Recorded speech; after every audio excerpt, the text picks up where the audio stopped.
9. Schwerer Gustav. If you ever want to talk about a crazy weapon from the Second World War, then you don't have to look much further than the Schwerer Gustav. It was built by Germany during the late 1930s and was an 80-centimeter wide railway gun. These types of guns are large artillery pieces that are typically mounted on and transported by the railways. Schwerer Gustav was developed by the Germans so they could target France's Maginot Line. This region consisted of a series of fortifications, installations, and obstacles the French built to try and ward Germany away from their country. If the enemy was going to get through France, then they'd have to smash the Maginot Line with a powerful weapon. Schwerer Gustav was seriously nothing to laugh at. The device weighed over 1,300 tons and was about 155 feet in length. The barrel alone stretched over 107 feet. This massive weapon fired an artillery shell with a caliber of 31 inches, or around 800 millimeters. So, exactly how dangerous was this thing? The Schwerer Gustav could fire shells weighing 7 tons and was able to hit targets at a maximum range of 29 miles. The Schwerer Gustav was also able to fire a heavy concrete piercing shell as well as a lighter high-explosive shell. Schwerer Gustav never actually saw action against the French, but it was still used against the Soviets in 1942. It was not a simple task getting this massive weapon from Germany all the way to the Soviet Union. It was sent to be used at the Siege of Sevastopol, an important city located in Crimea. The Germans had to build a secondary railway line just to move the Schwerer Gustav and position it into action. About 2,000 to 4,000 Germans were employed to build this extra railway line. A mind-boggling 500 men were needed just to fire the weapon, which took anywhere from 30 to 45 minutes to load. Unbelievable considering what we're used to nowadays. The Schwerer Gustav was aimed at Sevastopol, and it reportedly fired an astonishing 30,000 tons of artillery. Near the end of the war, the weapon was destroyed by the Germans as the Allied forces advanced deeper into the country. There are rumors that the Soviets discovered pieces of the gun and used the information gathered from them in their own weapons research. Did you know that the term shell-shocked was officially coined during World War I? The constant bombardment was simply too much for soldiers to handle at the time. This constant state of panic led to many soldiers living on the edge. They eventually grew hypersensitive to certain sounds. Some of the men even lost both their sense of smell and taste. Some couldn't sleep, and others even ended up becoming mute, no longer able to speak a single word. A few soldiers even had the infamous 1,000-yard stare, where there's essentially an absolute blank expression on one's face. 8. The Tsar Cannon. If we're doing a video on artillery, then we have to discuss some of the more infamous cannons. The biggest and most mind-boggling one is the Tsar Cannon. This cannon was cast in bronze during the 16th century and is currently on display in the grounds of the Kremlin in Moscow, Russia. This is still a favorite for tourists to view when they visit.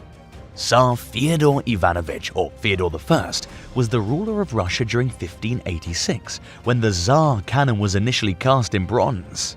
It has intricate details and includes the inscription, "The grace of God, Tsar and Great Duke Fyodor Ivanovich, autocrat of all Russia."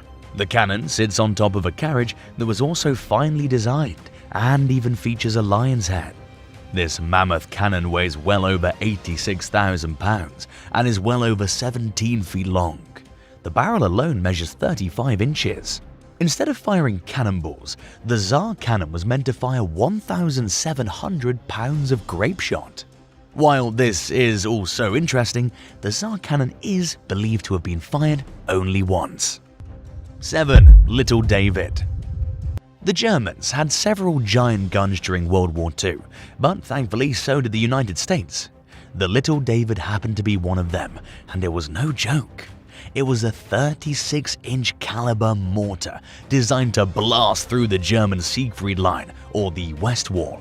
It was in western Germany near the Netherlands and boasted a series of tank traps, bunkers, and tunnels. It was initially developed to be a beast similar to the Schwerer Gustav.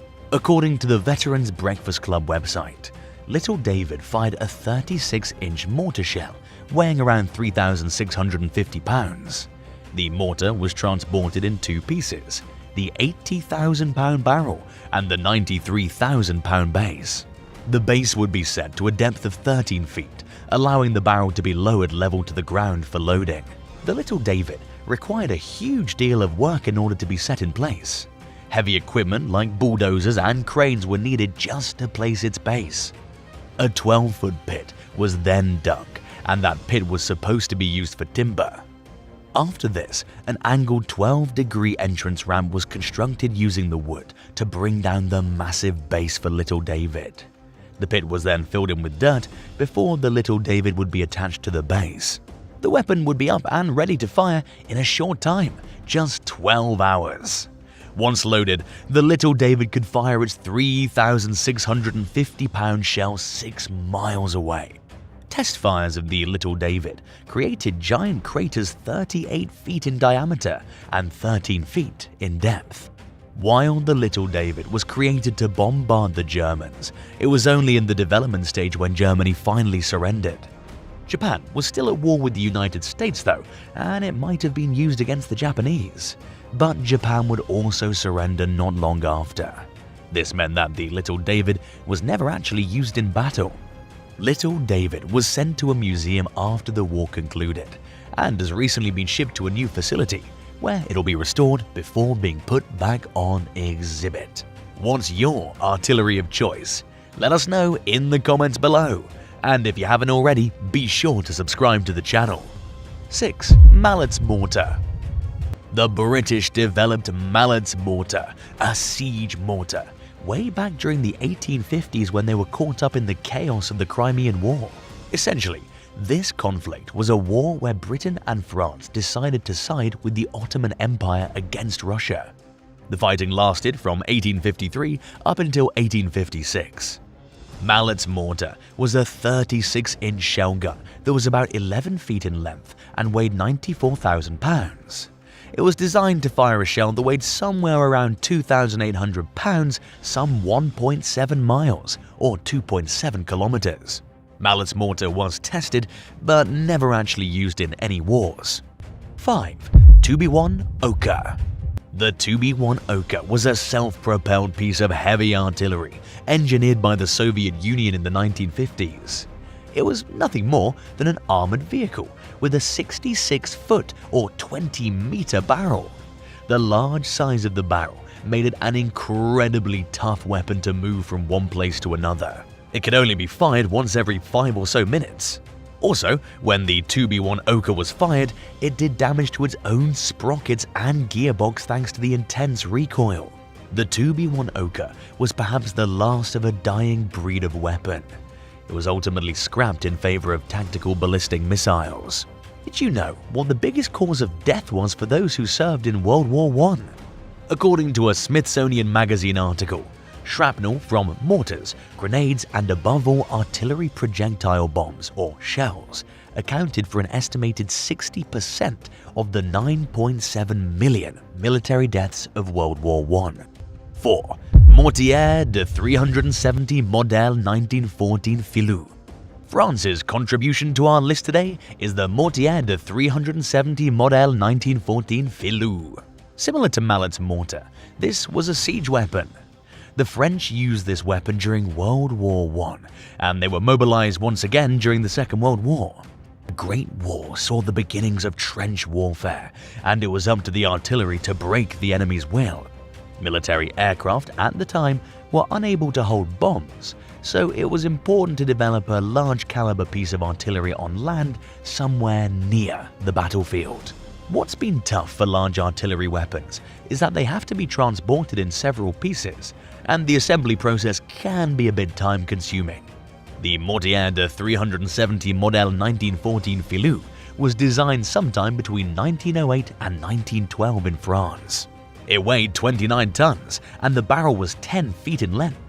The Mortier de 370 Model 1914 Filou could fire a 370mm caliber shell 7 miles away. Those weren't lightweight shells either, since they weighed about 1,000 pounds. One of the first uses for the Mortier 370 Model 1914 Filou was coastal artillery. This weapon was seen as extremely valuable against armored warships. But the Mortier 370 Model 1914 Filou was put to use as siege artillery once World War I came around. It was transported through railways, and like the Little David, there was a lot of time and equipment needed to dig a pit so the platform could be placed firmly in the ground. 3. 280mm mortar M1939 BR5.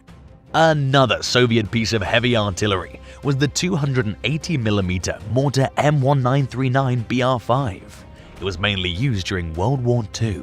It had a box trail carriage that allowed for transportation. The 280mm mortar M1939 BR5 had a 16-foot long barrel and weighed about 40,000 pounds. It fired a 542-pound shell that was 11 inches, and the 280mm mortar M1939 BR5 had an effective firing range of over 6 miles. This weapon was part of the siege artillery used by Soviets during World War II. It officially debuted in 1939 during the Winter War that was held between Finland and the Soviet Union. The 280mm mortar M1939 BR5 did extremely well against heavily armored bunkers and pillboxes. It was used again during the 1940s against Germany, but the weapon was very cumbersome to move, proving ineffective in the long run. Did you know? According to the National World War I Museum, a shell hole left by a 15cm Jack Johnson, a German howitzer named after the famous boxer thanks to its punch, had a diameter of 28 feet across and roughly 6 feet deep in the center. 2. Pumhardt von Steyr. The Pumhardt von Steyr was a cannon built in Austria. It was used by the Holy Roman Empire centuries ago. The Pumhardt von Steyr's history can be traced all the way back to the 15th century, and it's truly a one-of-a-kind bombard. If you're not familiar with a bombard, they were cannons or mortars used during the Middle Ages. Bombards are weapons that later led to the terms bombardier and bombardment. Pumhardt von Steyr measured nearly 9 feet in length and weighed 8 tons. This weapon fired an 800mm ball and could hit a target 2,000 feet away. 1. Paris gun. The Paris gun was a German long-range siege weapon used during World War I. The Paris gun was also called the Kaiser Wilhelm Geschütz, Kaiser Wilhelm gun. It was an intimidating weapon used mainly by the Germans against the French. The look alone would scare anyone, but it was far from reliable when used on the battlefield. The Paris gun measured over 11 feet in length and weighed a whopping 256 tons. According to online sources, the gun was capable of firing a 106-kilogram shell to a range of 130 kilometers and a maximum altitude of 42.3 kilometers, the greatest height reached by a human-made projectile until the first successful V-2 flight test in October 1942. The Paris gun was initially used to bombard Paris from 75 miles away. The Germans set up the guns in a city called Crepy before they started firing. The citizens of Paris thought the attack was coming from high up in the sky, but they were horrified to learn that it was actually coming from a long-range weapon. It caused a great deal of destruction in the city.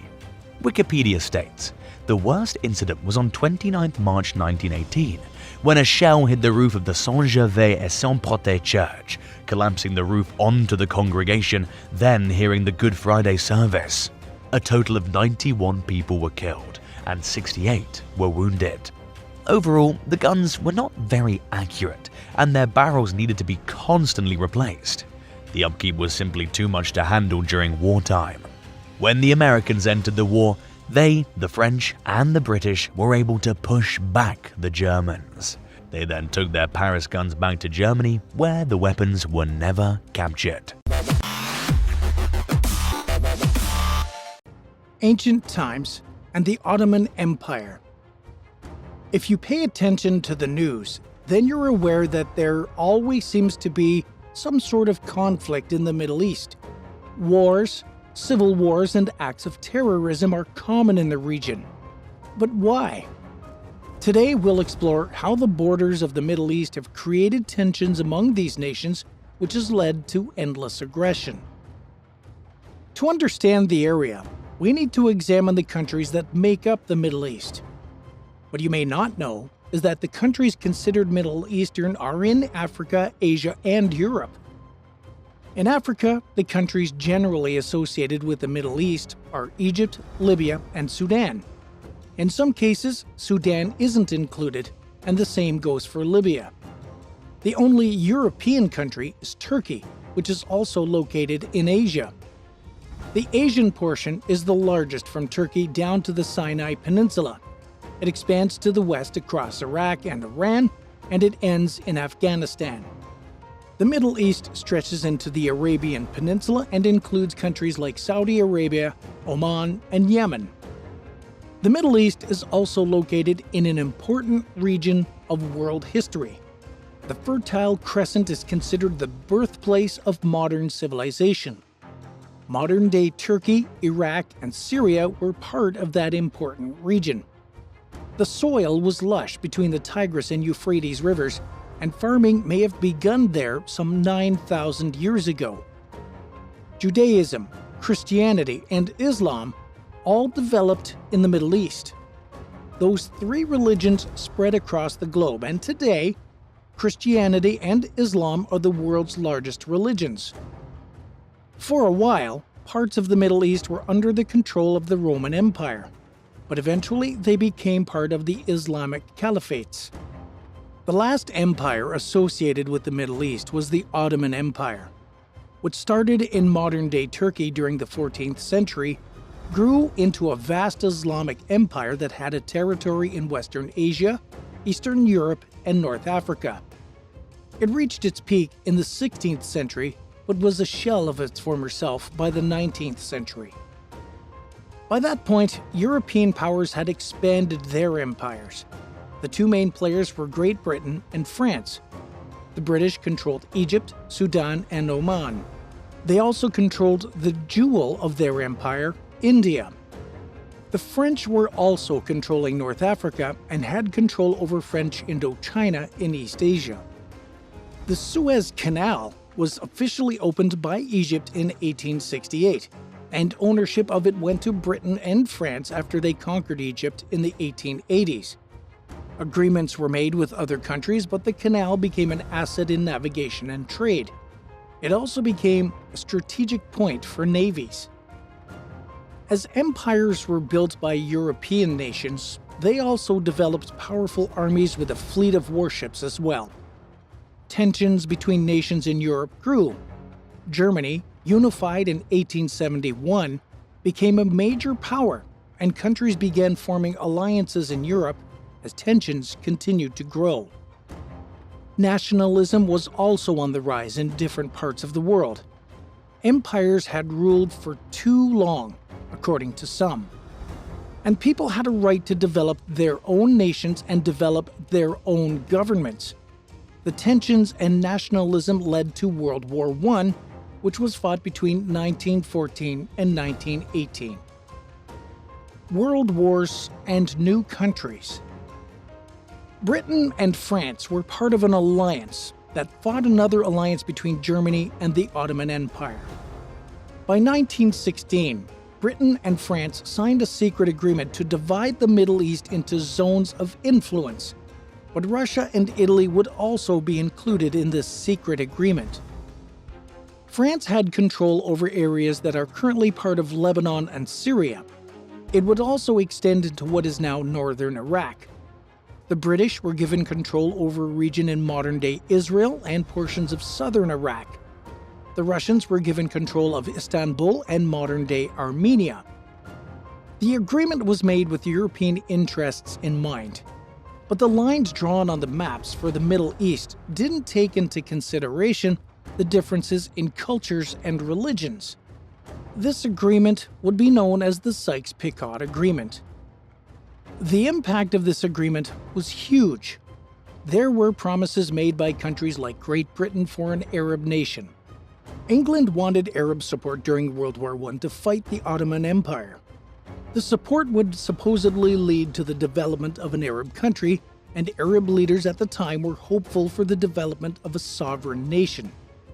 However, information would later be released showing the plans for the Sykes-Picot Agreement, which led to a great deal of distrust of the British by the Arab world.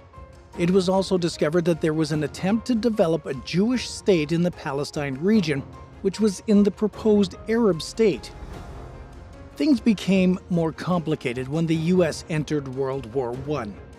By the time peace was being negotiated, US President Woodrow Wilson wanted nations to have an opportunity to create their own nations. The British and French had no interest in Wilson's visions for all countries, though, especially those in the Middle East.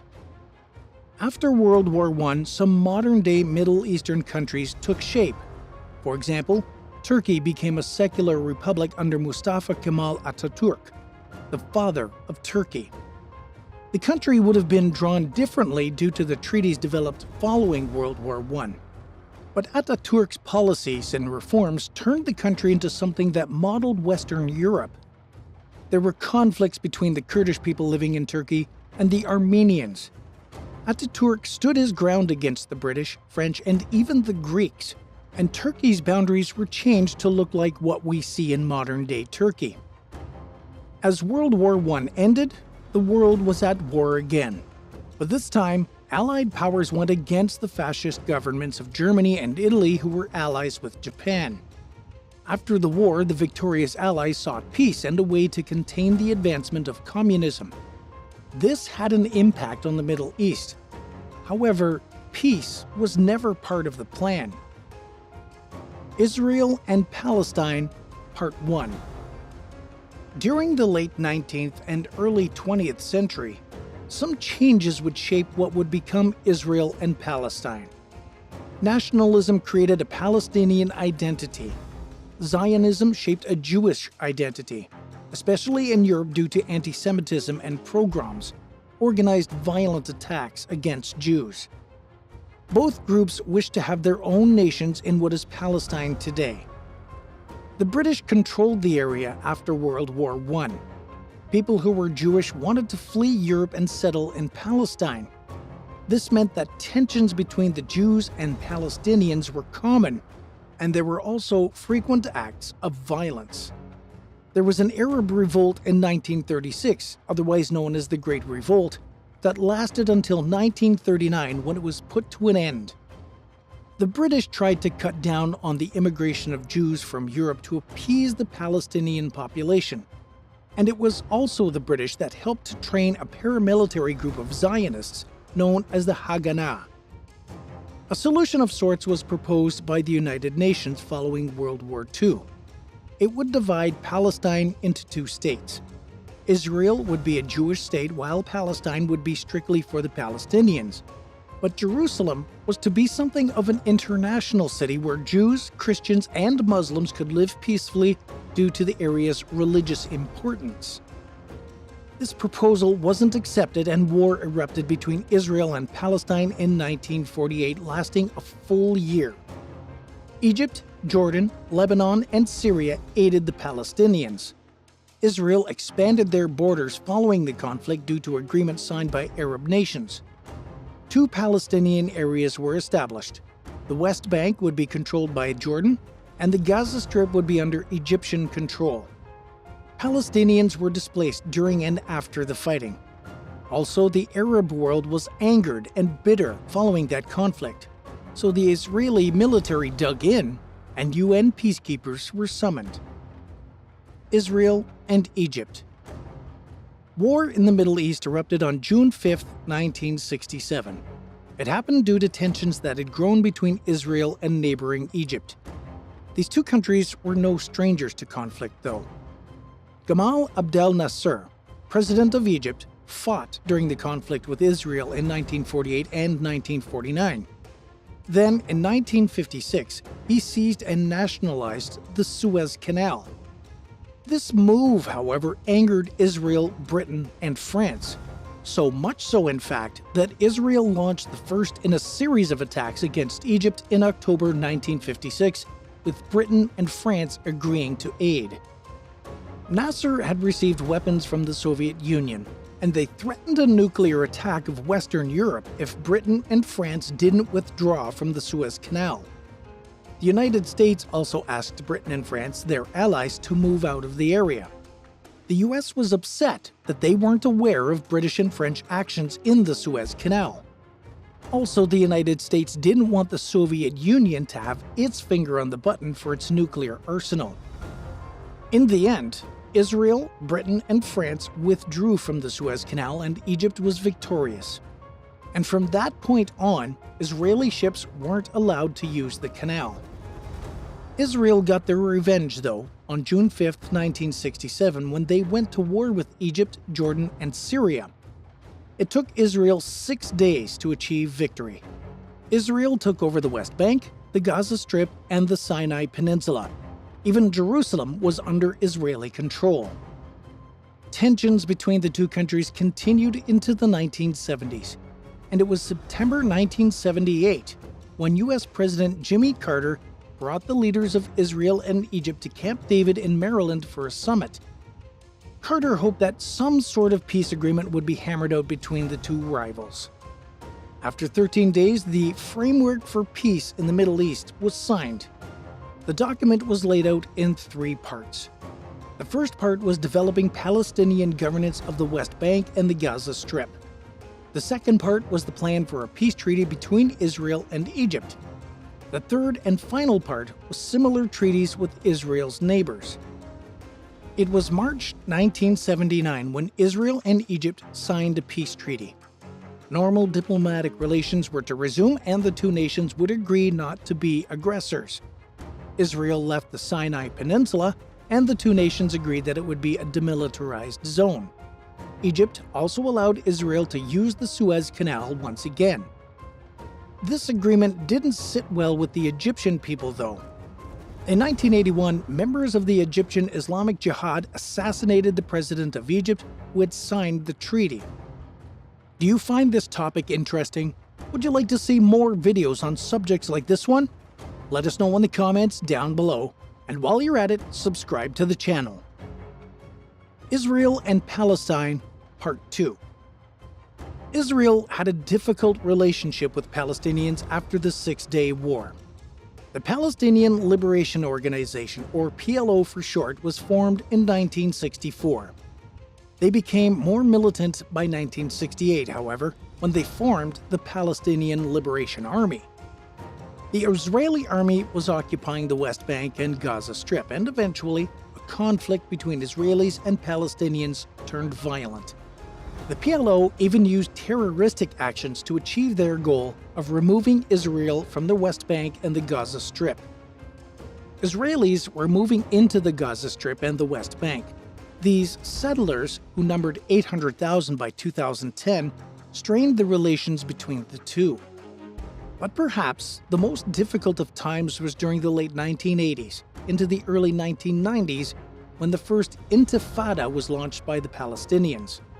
This uprising ranged from non-violent demonstrations to throwing rocks and Molotov cocktails at the Israeli military. Clashes saw some 130,000 Palestinians injured and over 1,000 killed. This was the time of the rise of Hamas.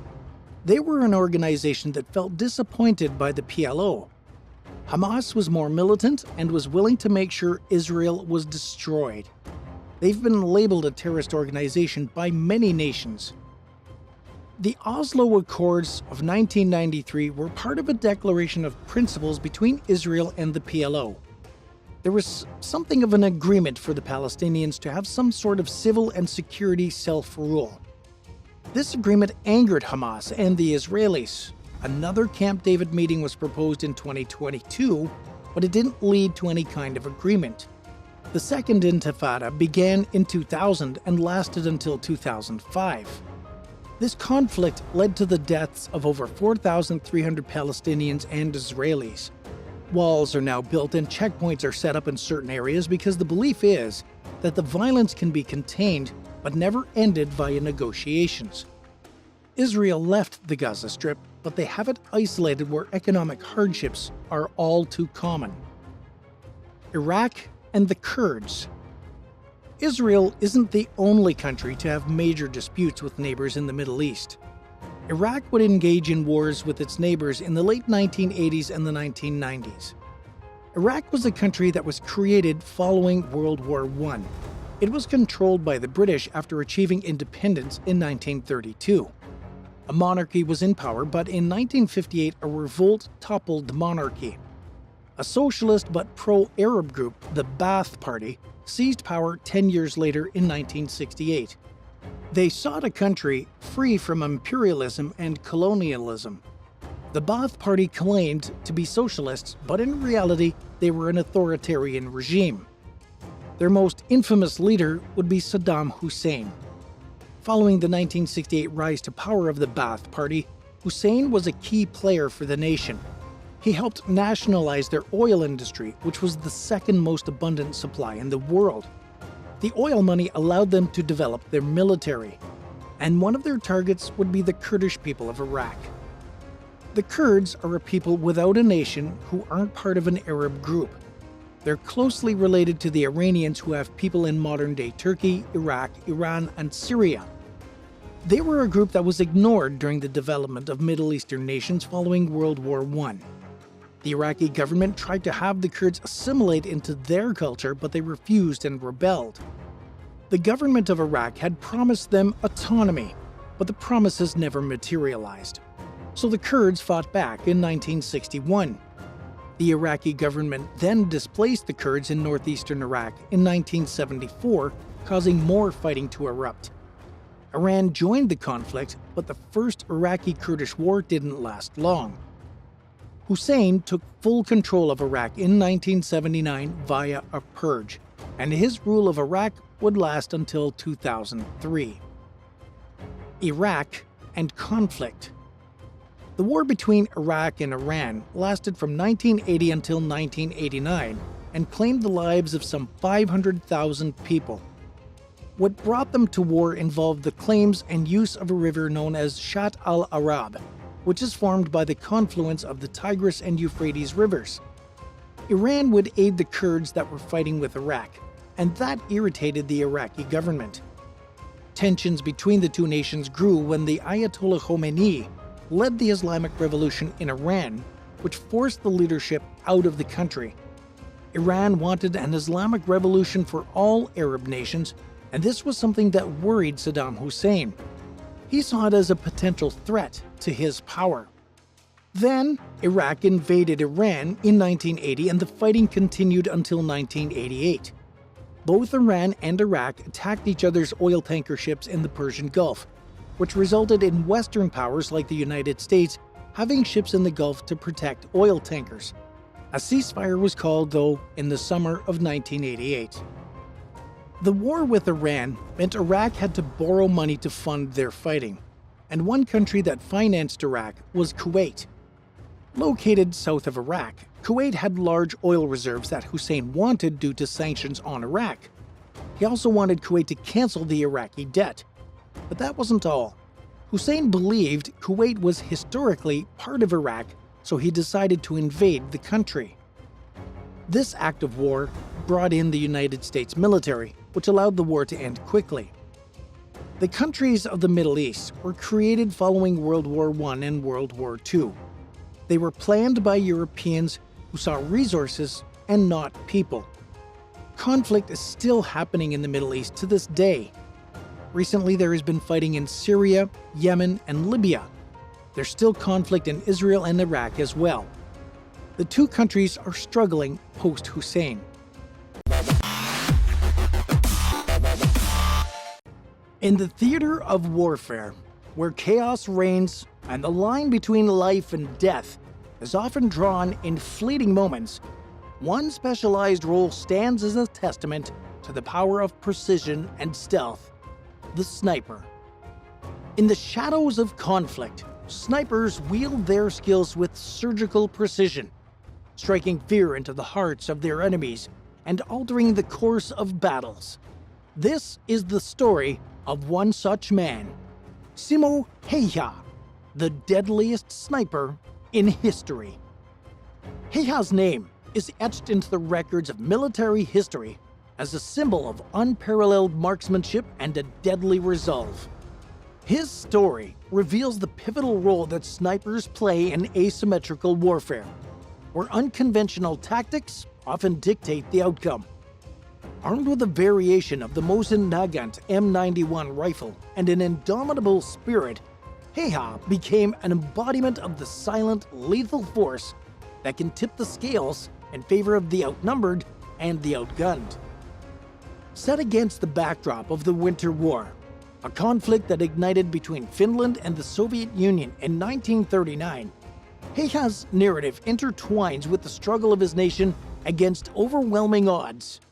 As the harsh Finnish winter provided both the terrain and the challenge, Heha's ability as a sniper became renowned in thwarting the advancing Soviet forces. Amidst the blizzards and frigid landscapes, he honed his skills, becoming a true master of camouflage, patience, and precision, attributes that would make him the ultimate nightmare for his adversaries. This tale goes beyond the battlefield, delving into the psyche of a man who walked the thin line between humanity and the art of killing. Heha's reputation as the White Death spread like wildfire, a moniker that encapsulated both his snow-white camouflage and his remorseless efficiency in dispatching targets. As we journey through his life, we will explore the complexities of warfare, heroism, and the indelible impact one individual can have on history. But before we continue, if you're joining us for the first time, make sure you hit that subscribe button to unlock a treasure trove of incredible videos. And don't keep your thoughts to yourself. Drop a comment below and tell us the thrilling content that you're craving next. In the vast expanse of the rugged Finnish landscape, where the harsh winters and unyielding forests shape the characters of its people, Simo Heha's journey began. Born into a world defined by nature's challenges, his upbringing laid the foundation for the legendary sniper he would become. Heha's formative years unfolded in a rural setting that demanded self-sufficiency and resilience. From an early age, he exhibited a fascination with marksmanship, a trait that would set him apart from his peers. In a society where hunting was not just a pastime, but a way of life, Heha's innate talent for hitting targets with uncanny precision marked him as a natural marksman. His keen eyes and steady hand, honed through countless hours spent perfecting his aim, became his signature attributes. His adolescence was marked by an intense connection with the natural world. He navigated the dense forests, developing a deep understanding of the terrain and camouflage. These skills, acquired through his relentless exploration of the wild, would prove instrumental when he trained as a sniper. Before the Winter War cast its shadow, Heha's commitment to his country led him to military service. His prior experiences as a member of the Civil Guard gave him a taste of the disciplined life, preparing him mentally for the challenges that lay ahead. As tensions between Finland and the Soviet Union escalated, his affinity for marksmanship and his profound knowledge of the terrain positioned him as an invaluable asset. In those pre-war years, as the storm clouds of conflict gathered, Heha's skills continued to evolve. He transformed from a skilled hunter to a sharpshooter with an almost supernatural ability to hit targets at extraordinary distances. His quiet determination and unassuming demeanor masked the fierce dedication that drove him to master his craft. As the world teetered on the precipice of a global conflict, the northern reaches of Europe witnessed the ominous gathering storm that would become known as the Winter War between Finland and the Soviet Union. The seeds of the war were sown by a combination of geopolitical factors, territorial disputes, and Soviet expansionist ambitions. The Soviet Union, under Joseph Stalin, sought to secure its northwestern borders and gain control over the strategically important Karelian Isthmus. Faced with Finland's reluctance to cede these territories, the Soviet Union employed political pressure and ultimatums, demanding the cession of the land to create a security zone. When Finland refused, the Soviets unleashed a full-scale invasion with overwhelming military force, expecting a swift victory due to their superior numbers and resources. However, the Finnish forces, fiercely determined to defend their sovereignty, employed innovative tactics that utilized their familiarity with the harsh terrain and their prowess in guerrilla warfare. As the Winter War unfolded, Heiha's skills proved indispensable. Positioned within the dense Finnish forests, he became a silent sentinel, an invisible force wreaking havoc on the advancing Soviet forces. His ability to blend in with the natural surroundings, combined with his uncanny knack for long-range shooting, struck fear into the hearts of the enemy. The snowy landscape served as both his ally and his canvas, providing him with the cover necessary to carry out his deadly mission. The Finnish army, vastly outnumbered by the Soviet Red Army, harnessed the power of guerrilla warfare and asymmetrical tactics. Focusing on mobility and surprise, they employed hit-and-run strategies, utilizing the knowledge of the terrain to their advantage. The dense forests, frozen lakes, and snow-covered fields became integral parts of their battlefield strategy. These natural features provided concealment, making it difficult for the larger Soviet forces to employ their numerical advantages effectively. The Finns recognized the futility of a head-on clash. The Soviets possessed overwhelming resources: tanks, troops, and artillery. Instead, their strategy hinged on hit-and-run tactics, leveraging ski-equipped soldiers who exploited the terrain expertise to outmaneuver the sluggish invaders, using the environment to flank, infiltrate, and ambush Soviet forces whose lack of familiarity with skiing hindered mobility. In this precarious dance, snipers emerged as the shadowy architects of fear and confusion. The role of snipers was not merely to eliminate key targets, but to sow discord and uncertainty among the enemy ranks. The swift and silent elimination of officers and soldiers by these unseen marksmen disrupted command structures and eroded the morale of the Red Army. Heiha's sniping techniques were a blend of meticulous calculation and instinctual finesse. His ability to read the wind, gauge distances, and adjust for drop was a symphony of precision. But it was his camouflage skills that elevated him to an almost supernatural level. Cloaked in snow-white attire, his mastery of natural concealment made him nearly invisible against the backdrop of snow-covered landscapes. The adversary's inability to distinguish the hunter from the snowdrifts around him transformed Heiha into a wraith-like figure, his presence heralded only by the lethal crack of his rifle. His shooting accuracy was as astonishing as it was terrifying. With the Finnish variant of the Mosin Nagant rifle in his hands, Heiha could turn several hundred meters of distance into an executioner's range. This quiet virtuoso claimed his targets with ruthless efficiency, striking with relentless consistency. The precise tally of Heiha's sniper skills varies by source, but most agree a minimum of 500 victims. In the midst of the Winter War's frozen landscape, a series of strategic and climatic factors converged to create the perfect stage for Simo Heiha's legendary sniping prowess.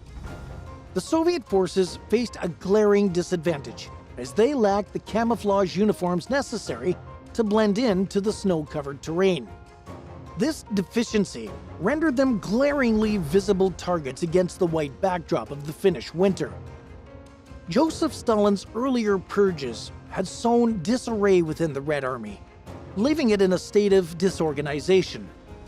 This lack of military expertise was exacerbated by the harsh Finnish winters that were both relentless and frigid.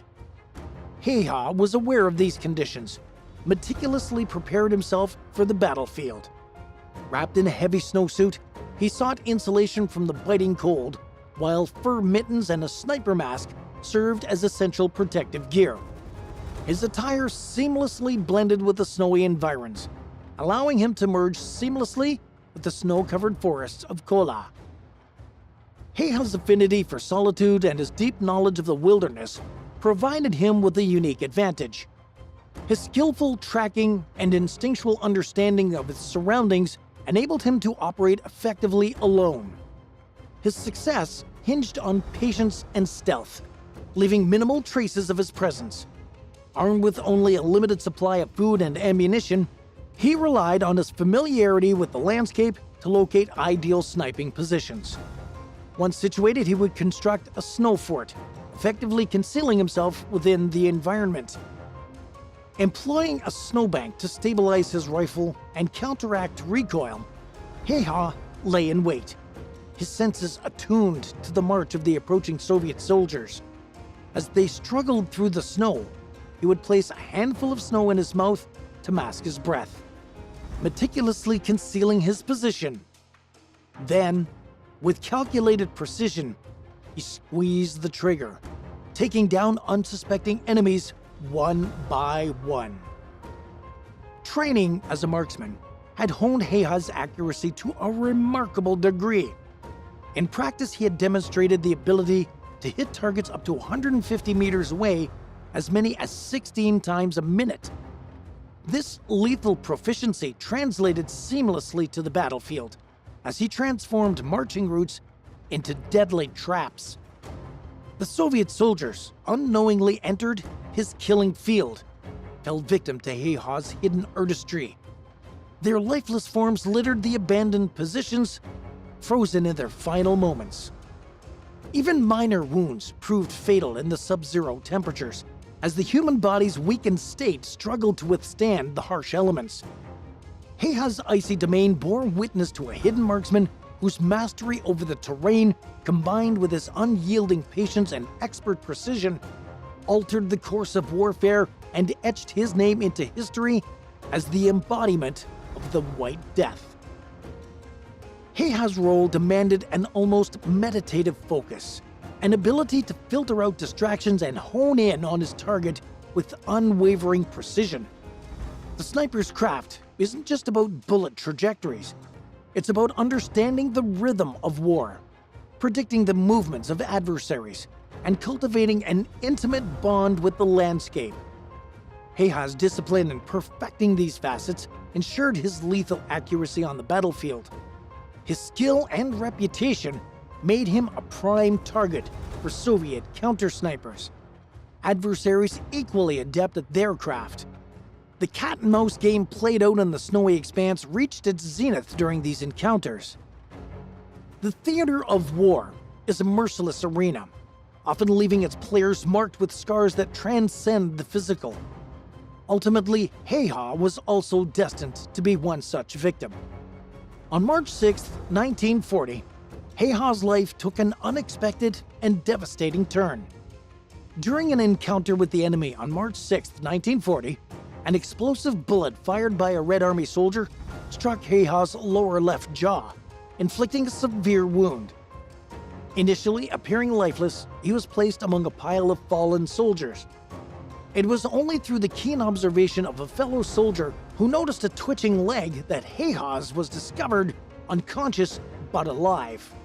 Reports of Heiha's death spread rapidly both in Finland and the Soviet Union. Yet a week after the battle on March 13th, the day peace was declared, he regained consciousness. To his surprise, he read about his own demise in a newspaper. Not one to let misinformation stand, he promptly wrote a letter to the newspaper to rectify the misunderstanding. The injuries he sustained were severe, leaving his face badly disfigured. The bullet had removed a significant portion of his upper and lower jaw, as well as most of his left cheek. The recovery was long and arduous, marked by an astonishing 26 surgeries over the course of 14 months. The Moscow Peace Treaty stipulations led to the relinquishment of a portion amounting to 9% of the Finnish territory and a 13% allocation of its economic capabilities to the Soviet Union. This prompted the resettlement of approximately 420,000 evacuees from the surrendered regions. Notably, the outcome ensured that the conquest of the entire nation by the Soviet Union was averted, allowing Finland to maintain its independence.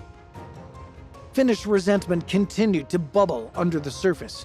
And when Nazi Germany launched an invasion of the Soviet Union on the 22nd of June 1941, the Finns seized their opportunity to regain lost territory and themselves declared war on Moscow on the 25th of June 1941.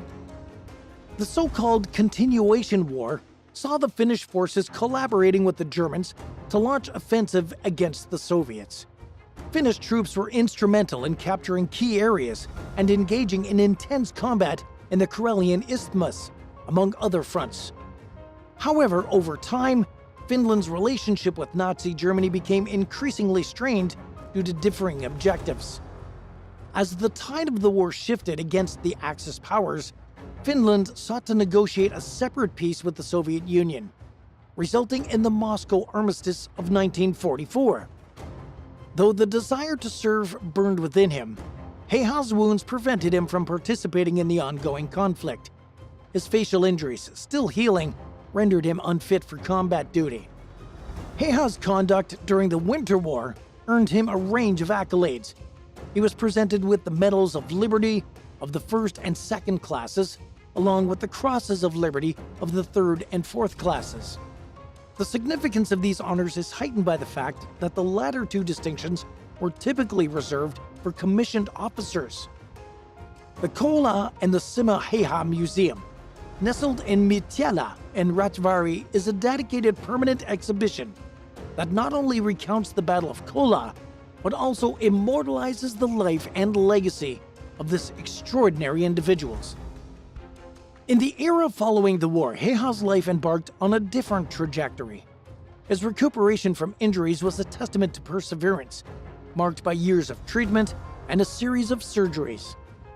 In the aftermath of World War II, he was granted a farm in Valkjärvi, Ruokolahti, a sanctuary where he thrived as a successful moose hunter and a dog breeder.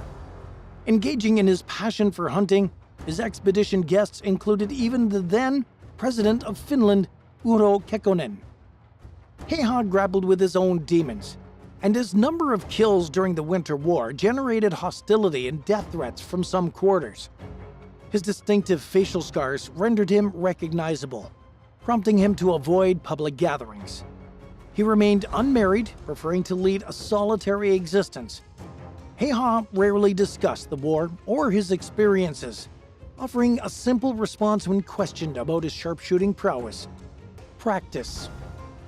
In a candid 2001 interview, he offered deeper insights into his wartime encounters, expressing that he adhered to his duties as instructed, recognizing the collective effort required for Finland's survival. Heha's final years transpired were spent at a war veterans nursing home in Hamina, where he passed away in 2002 at the age of 96.